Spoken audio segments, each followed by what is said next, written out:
네, 우리 홍성국 최고위원이 말씀하신 것처럼 경제 상황이 정말 심각합니다. 주가가 폭락하고 환율이 또 폭등하고 있습니다. 저게 전광판에는 숫자로 나타나지만 저 숫자가 의미하는 바는 민생 현장에 우리 국민들이 엄청난 고통을 겪고 있다는 걸 의미합니다. 대책이 없다면 모르되 대책이 있습니다. 이럴 때 정부가 필요합니다. 이럴 때 재정의 역할이 필요합니다. 대체 뭘 하는지 모르겠습니다. 지금 몇 달째 이러고 있어요. 추경하자, 또 하겠다, 검토하겠다 한 지가 지금 몇 달째입니까? 제가 최상목 부총리 쪽으로부터 내가 들은 바로는 재정 조기 집행을 해보고 1분기 지난 다음에 추경을 뭐 해보겠다는 얘기를 제가 1월 달쯤에 들었어요.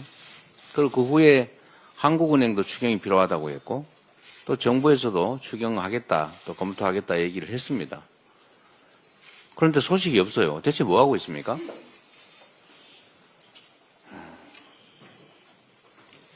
국민들의 고통에 대한 공감이 없는 거겠죠. 모르는 거겠죠. 그냥 숫자만 쳐다보니까 아무것도 아니겠죠. 또 국민의힘도 마찬가지입니다. 지금 전 세계가 미국의 자국 중심주의 통상 정책 때문에 경제적으로 심각한 상황을 맞고 있습니다. 우리 대한민국 경제도 말할 게 없죠. 정부가 대응을 못하면 국회라도 대응을 해야 됩니다. 국회에 통상 대응 특위라도 만들어서 의원 외교라도 하자. 국회의원들이라도 좀 공식적인 활동을 해보자고 하는데 왜 안 합니까? 이재명이 말했기 때문에 하기 싫습니까? 너무 유치하잖아요. 본인들이 대안을 내세요. 그러면 우리가 전폭적으로 지지하겠습니다. 지원하겠습니다. 협력할 테니 뭐 안을 좀 내세요. 이제는 여당도 아니지만 어쨌든 연이 있는 한때 여당 아닙니까? 여전히 정부의 영향력이 있잖아요. 그러면 대책을 내십시오. 아니 대책은 내지 않고 우리가 하자면 무조건 반대하고 뭐 어쩌자는 거예요. 이 나라가 우리 국민의힘 정치인들의 놀이터입니까? 국민들이 저렇게 고통스러워하고 경제가 망가지는 거 보이지 않습니까? 정말 한심합니다. 아직도 반성을 안 하고 있어요. 지난 3년 동안 국민이 맡긴 권력과 국민이 낸 세금으로 대통령 놀이하고 권력 노름하다가 나라를 이렇게 망치고 국민들한테 쫓겨나고도 여전히 정신을 못 차리고 있어요. 지금 내란 수계 헌재에서 파면당했는데 그 내란 수계를 여전히 끌어안고 같이 가겠다는 겁니까? 왜 제재하지 않습니까? 혼이라도 내는 척 해야 될 거 아닙니까? 제명하시고 앞으로 반성해서 국민을 위한 정당이 되겠다고 하세요. 그래야 길이 열리지 않습니까? 그게 국민에게도 국가에게도 좋습니다. 본인들에게도 좋지요. 그냥 매달려서 어쩌자는 건지 정말로 이해가 안 됩니다. 개헌 얘기 지금 또 하고 있습니다. 제가 전에 말씀드렸습니다.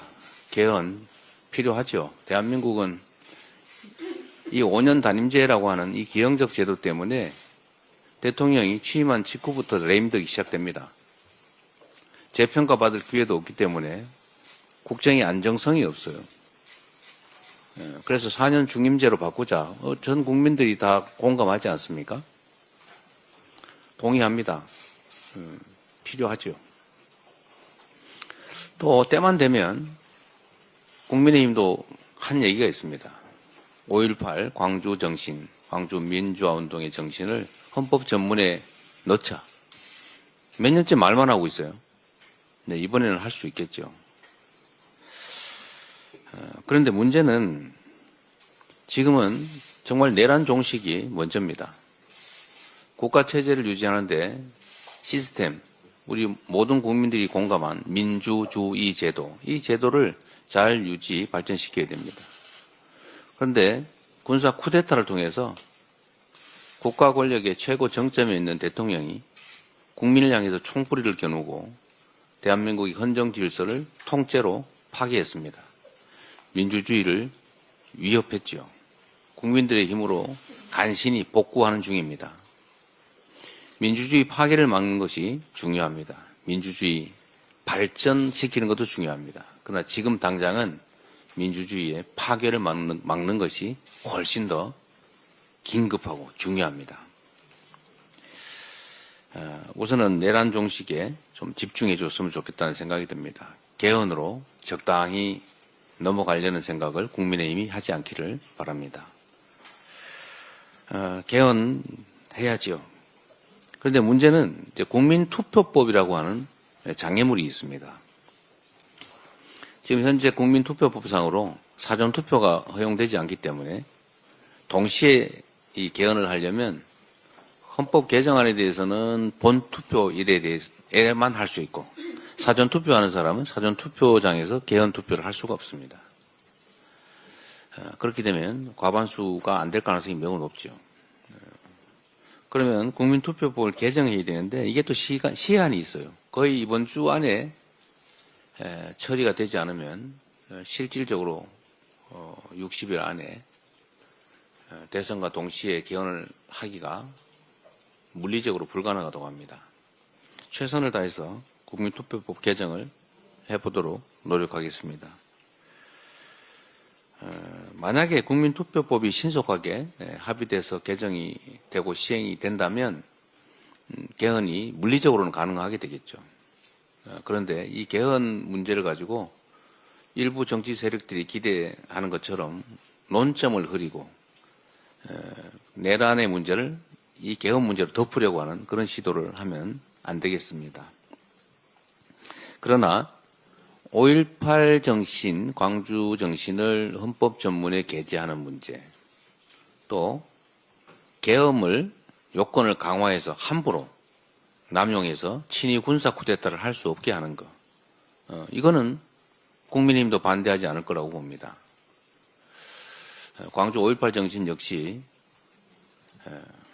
권력자들에 의한 친위 쿠데타를 역사적으로 경험한 우리 국민들이 그 현장에서 싸워서 이겨낸 그야말로 민주주의의 핵심 정신이라고 하겠습니다.